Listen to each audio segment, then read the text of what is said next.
Shri Venkateswara gold తాకట్టులో ఉన్న మీ బంగారాన్ని విడిపించి కొనబడును.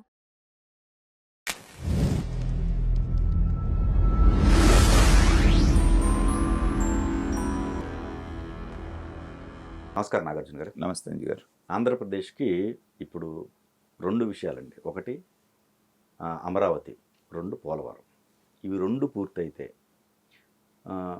మనం అంటే ఏది డివిజన్ జరిగిన తర్వాత, బైఫ్రికేషన్ జరిగిన తర్వాత చాలామంది వలసలు వెళ్ళిపోవటం జరిగింది. ఏది చదువుకున్న వాళ్ళు పక్క రాష్ట్రాలు, ఇటు హైదరాబాద్ కావచ్చు, అటు బెంగళూరు కావచ్చు, లేకపోతే రకరకాల ప్లేస్లోకి వెళ్తున్నారు.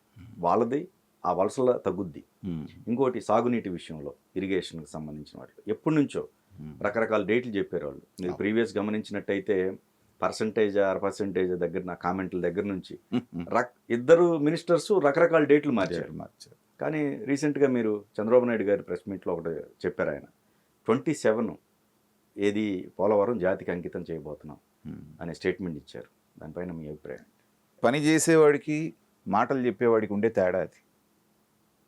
ఇప్పుడు పోలవరం అనేటువంటిది బ్రిటిషర్స్ కాలం టైంలోనే వాళ్ళు ఆలోచించినటువంటి ప్రాజెక్ట్. స్వతంత్రం వచ్చిన ఇన్ని రోజులు కూడా 14-19 మధ్యలో చంద్రబాబు నాయుడు గారు పూనుకొని పోలవరం అని చెప్పేసి దాన్ని ఫాలో అప్ చేయటం వలన 72%, 73% పనులు పూర్తయినాయి. కానీ లేకపోతే ఎక్కడేసిన గొంగళ్ళు అక్కడలాగే ఉండేది. ఆ తర్వాత ఎన్ని ప్రభుత్వాలు వెళ్ళినాయి. అయినప్పటికీ కూడా గొప్ప ప్రభుత్వం 2018లో మనకు వచ్చింది, మన అదృష్టం కొద్ది. పైగా పెట్టినటువంటి గతంలో ఇరిగేషన్ మినిస్టర్ ఎవరు, మన దేవినేని ఉమా. ఒక రకంగా చెప్పాలంటే పోలవరం కోసం అతను జీవితం పెట్టేశాడు. ఏ మాట కా మాట. చంద్రబాబు నాయుడు గారు ఆలోచన విధానానికి తగ్గట్టుగా దాన్ని పరుగులు పెట్టించడానికి నిరంతరం దాని మీద సబ్జెక్టు తెలియకపోయినా నేర్చుకొని కొన్ని సందర్భాల్లో అయితే గట్ల మీద పొనుక్కున్నాడు మంచం వేసుకొని. అలాంటి వ్యక్తిని వాళ్ళు పెడితే బెట్టింగ్ రాజా అయినటువంటి అనిల్ కుమార్ యాదవ్ని తీసుకొచ్చి ఫస్ట్ టర్మ్లో ఇరిగేషన్ మినిస్టర్గా పెట్టాడు. ఒరే బాబు, ఏం పని చేసేవరో చెప్పరా నాయన అంటే, 1% కాదు, బుల్లెట్ దిగిందా లేదో చెప్పానని చెప్పేసి పిచ్చి పిచ్చి మాటలన్నీ మాట్లాడి ట్రోల్ అయ్యి 3-4 వాయిదాలు చెప్పారు. తీరా ఏం చెప్పారు, అది డయాఫ్రమ్ వాళ్ళు పోయింది, అది పోయింది, ఇది పోయింది. ఎందుకు? కాంట్రాక్టర్లను మార్చి రివర్స్ టెండరింగ్ అని, ఇదని అదని సంవత్సరం రోజులు అసలు ఏం ముట్టుకోలే పని. ఈ లోపల కాస్ట్ ఎస్కలేషన్ అయింది, వరద వచ్చింది, పోయింది. నీ కంటిన్యూషన్ వర్క్ ఉండుంటే ఆ ఫ్లడ్ వచ్చే టైంకి అది కంప్లీట్ అయ్యేది కదా, డ్యామేజ్ ఉండేది కదా. ఆ రోజున దానికి కాస్ట్ ఎంత? 450 కోట్ల రూపాయలు. ఇదంతా ఇవాళ అది పోయిన తర్వాత దాన్ని పూర్తిగా తీసి మళ్ళీ దాన్ని రీప్లేస్ చేయాలంటే 900 కోట్లు అయింది దాని ఒక్కదాని కాస్ట్. ఇదంతా ప్రజల మీద భారం కదా. కానీ అది మన రాష్ట్రానికి అత్యంత, అంటే మన భవిష్యత్తును మార్చేటువంటి ప్రాజెక్ట్. మీరు అన్నట్టుగా అమరావతి, పోలవరం 2 పూర్తయితే ఆంధ్ర రాష్ట్రం అగ్రరాష్ట్రంగా ఉండటంలో ఎలాంటి అనుమానం లేదు. కాబట్టి అంత నష్టాన్ని కూడా భరించి ఆయన అడిగితే, ఈ బాబు ఎప్పుడు పూర్తి చేస్తారని నేనట చెప్తాను, అంబటి రాంబాబు. తర్వాత రెండో వచ్చిన మినిస్టర్ ఇంకా గొప్పవాడు. క్యూసెక్ అంటే ఏంటి, టీఎంసీ అంటే నాకేం పని, నేనేమన్నా ఇంజనీర్నా, నేనేమన్నా డ్యామ్ కడతానా, ఇట్టు మాట్లాడాడు. అంటే నువ్వు కన్సర్న్ మినిస్టర్ అయినప్పుడు కనీసం ఆ సబ్జెక్ట్ అన్న, ఇప్పుడు ఇంజనీర్లు 4 సార్లు చెప్తే 5వ సారి అని నీకు తెలియాలి కదా. అదే మార్చారు ఆయన. అంతే, గోదావరిని తీసి కృష్ణా చేసి పారేశాడు. కాబట్టి క్రియాశీలకంగా లేకుండా నిష్క్రియంగా కూర్చొని ఆ నాశనం చేసి దాన్ని పూర్తిగా, మీరు ఒక ఇల్లు మొదలుపెట్టి కడుతున్నారనుకోండి, అది ఈజీ కట్టడం. సగం కట్టి ఆపేసి ఒక 5 ఏళ్ళు దాన్ని వదిలేసిన తర్వాత డబల్ పని ఉంటుంది మీకు. అవును. ఇప్పుడు అమరావతిని కూడా పాడుపెట్టిన తర్వాత కేవలం జంగిల్ క్లియరెన్స్కే మీకు దాదాపు 80-90 కోట్లు అయింది అంటున్నారు. ఏది? ఓన్లీ తుమ్మలు కొట్టి క్లియర్ చేయటానికి. ఓకే. ఇప్పుడు ఆ డ్యామ్ పరిస్థితి కూడా ఎక్కడి నుంచో ఫారిన్ నుంచి నిపుణులను తీసుకొచ్చి, కెనడా నుంచి, అమెరికా నుంచి తీసుకొచ్చి వాళ్ళంతా చేసి ఇట్లా చేస్తే బాగుంటుంది అనేది మళ్ళీ ఇప్పటికి సంవత్సరం తర్వాత పట్టాలకి ఎక్కింది. చంద్రబాబు నాయుడు గారిని కూడా ముందు అడిగారు, ఎప్పుడు పోలవరం పూర్తి చేస్తారంటే, ఏం చెప్పమంటారు నన్ను, ఎక్కడుందో కూడా తెలియట్లేదు కదా అని. సంవత్సరం పట్టింది దానికి ఎక్కడుందో తెలుసుకొని మళ్ళీ పనులు మొదలు పెట్టడానికి. అట్లాగే అదృష్టం కొద్దీ ఏంటంటే, మనతో అవసరం ఉన్న ప్రభుత్వం పైన ఢిల్లీలో రావటం, చంద్రబాబు నాయుడు గారి సీట్లే అక్కడ ఆ ప్రభుత్వానికి ఆక్సిజన్ అవటం వలన ఏంటంటే, వాళ్ళు కూడా ప్రేమ ఉందో లేకపోతే అవసరం ఉందో మనం అడిగిన నిధులు అడిగినట్టుగా ఇస్తున్నారు. అది ఇంకొక అదృష్టం మనకి.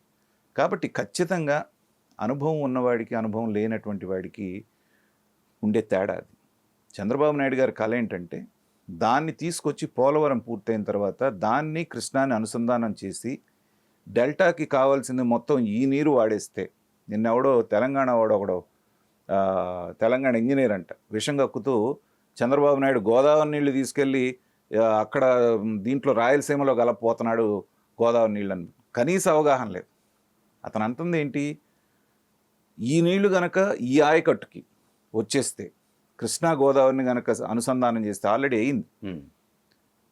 మనం ఈ కృష్ణా డెల్టాకి మిగతా వాటికి వాడుకుంటున్నటువంటి నీళ్ళని ఇటు తెచ్చుకోవాల్సిన పని లేకుండా పోతిరెడ్డిపాడు హెడ్ రెగ్యులేటరీ ద్వారా రాయలసీమకి ఇంకా ఎక్కువ నీళ్ళు ఇచ్చుకోవడానికి అవకాశం ఉంటుంది మనకి. ఈ కింద ప్రాంతం అంతా గోదావరి అనుసంధానంతో అయిపోతే అట్లా చేద్దామంటే వాడే నేరు ఇక్కడ నుంచి ఒక గీత గీశాడు. ఏది, పోలవరం నుంచి నేరుగా తీసుకెళ్ళి రాయలసీమకి ఒక కాలువ దొత్తున్నారని చెప్పేసి చెప్తున్నాడు. ఎలాంటి విష ప్రచారాలు జరుగుతున్నాయి చూడండి. కాబట్టి ఒక నిర్దిష్టమైనటువంటి ఆలోచన విధానంతో రాష్ట్ర భవిష్యత్తు ఎలా మారబోతుంది, దాని పోలవరాన్ని 100% ఎలా ఉపయోగించుకోవాలని ఆయన పాటుపడుతుంటే వీళ్ళందరూ చోద్యం చూస్తున్నారు.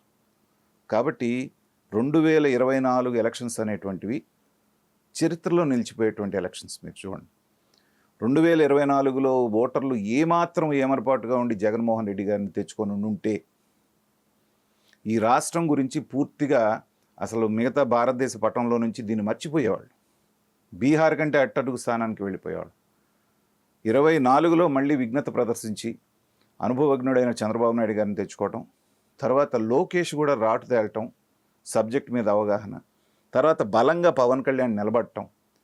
పవన్ కళ్యాణ్ కూడా నేనేదో డిప్యూటీ సీఎం అయ్యాను కాబట్టి అని ప్రతి దాంట్లో వేలు పెట్టకుండా తన పని తను చేసుకుంటూ, తన సెక్షన్ ఎంతవరకు అనుకున్నాడో వాటి వరకే ఇది చేసుకుంటూ ఎవరి స్పేస్లో వాళ్ళు పని చేసుకుంటూ వెళ్ళటం అనేటువంటిది ఏంటంటే ఈ రాష్ట్రానికి అది ఒక శుభపరిణామం. వాళ్ళ ముగ్గురు కోఆర్డినేషన్. ఇప్పుడు చెప్పాలంటే చంద్రబాబు నాయుడు గారి తర్వాత నెంబర్ 2 లోకేషే, ఆదరణ పరంగా మిగతా పరంగా. కానీ అవసరం అనుకోండి, లేకపోతే పవన్ కళ్యాణ్ గారి మీద ఉన్న గౌరవం అయినా పవన్ అన్నాని ఆయన ముందు పెట్టి తన తర్వాత ప్లేస్లో నుంచి ఉంటున్నాడు. ఆ కోఆర్డినేషన్ అనేటువంటిది ఆంధ్ర రాష్ట్ర భవిష్యత్తుకి చాలా ముఖ్యం. అది వాళ్ళు రియలైజ్ అయ్యారు. కాబట్టి ఒక పోలవరం, ఒక అమరావతి 2029 నాటికి, 2027 అన్నా కూడా ఒక 6 నెలలు అటైనా ఇటైనా ఈ హయాంలోని, ఈ ప్రభుత్వ హయాంలో ఈ 2 ప్రాజెక్టులు కనుక గట్టెక్కేస్తే ఆంధ్ర రాష్ట్రానికి కన్నెత్తి చూసే ధైర్యం కూడా ఎవరు చేయలేరు. ఎందుకంటే ఆటో పైలట్ మోడ్లోకి వెళ్ళిపోతుంది. ఇవాళ ఒక్క సైబరాబాద్ అనేటువంటిది ఒక 15-20 ఏళ్లలో క్రియేట్ అవటం మూలాన తెలంగాణ రెవెన్యూ మొత్తంలో 75% కంట్రిబ్యూట్ చేస్తుంది హైదరాబాద్ మీకు. రైట్. సో అలాంటి గ్రోత్ ఇంజిన్ అనేటువంటిది అమరావతిలో తయారయ్యి మీకు వ్యవసాయ పరంగా పోలవరం అనేటువంటిది రాయలసీమకు కూడా పూర్తి స్థాయిలో నీరు అందించేటువంటి పరిస్థితి తీసుకురాగలిగినప్పుడు ఇక ఆంధ్రప్రదేశ్ భవిష్యత్తు అనేటువంటి నిజంగానే స్వర్ణాంధ్రగా మారేటువంటి అవకాశం ఉంది. ఆ వైపుగానే చంద్రబాబు నాయుడు గారు చాలా కష్టపడి వెళ్తున్నారు అనేటువంటిది క్లియర్గా కనపడుతుంది.